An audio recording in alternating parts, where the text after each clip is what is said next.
So, as you all know, that Brewhaven Coffee has been doing well in our first few months, but competition is heating up. So, the big brands like Starbucks and Bose Coffee are taking more of our customers.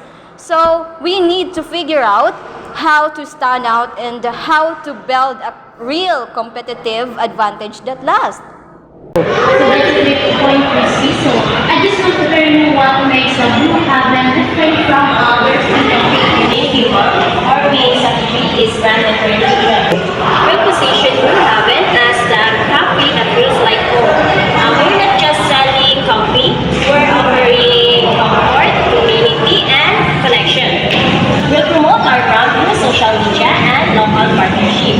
So every Friday, we'll host coffee and community nights where local tourists can perform. We want us to attract more regular customers and also build loyalty. That's so interesting. So the focus mo is not just on drinks but on the experience of the people. Exactly, ma'am. We want people to feel Blue Heaven is their second home. That emotional bond will give us a long-term advantage. To support the ideas, we use a mix of leadership and product innovation. First, we partner with local community farmers to lower costs and improve quality. Second, we launch our signature drinks. The Boost Heaven drinks, which customers can only the Boost Heaven drinks, which customers can modify in our coffee. Third, to improve operations by using efficient brewing machines and supply system. This will help us to keep prices affordable while maintaining good quality. Oh, that's great. So keeping our prices low without sacrificing quality will definitely help us compete. From the customer side, we'll make every visit memorable.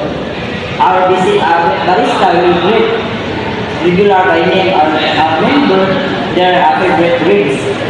We'll also set up a feedback system for customer can share their experience and suggestion. When customer feel valued and heard, they keep coming back.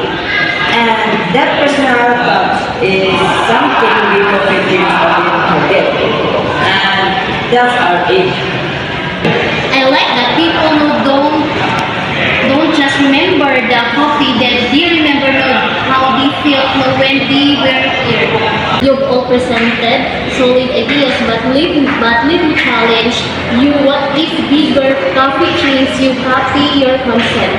How will the Brew Heaven maintain its reach? Good question, Miss. So what sets apart isn't just our concept. So it's our execution, and we are rooted in the local community. So now we'll continue innovating by introducing new flavors in every season, and we'll strengthen customers' loyalty with a rewards card system. So no matter how big the competition is, so they can copy our connection with the local customers, and that's something unique the Brew Heaven has. So thank you everyone. So today we've shown how Brewhaven can build a sustainable, competitive advantage through product connectedness, efficient operations, and exceptional service. So our goal is to make Brewhaven not just another cafe, but a part of people's everyday lives. So let's move forward with passion and teamwork, because great coffee tastes even better when it feels like home. Well said, Vermelia. I am confident that Brewhaven will do success and one happy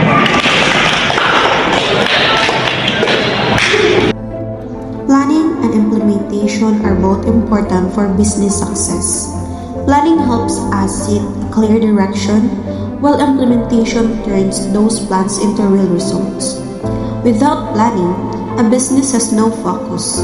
Without action, even the best plan just stay an idea.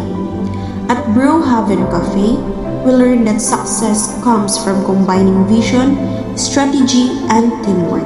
That's how we'll build a strong and lasting brand.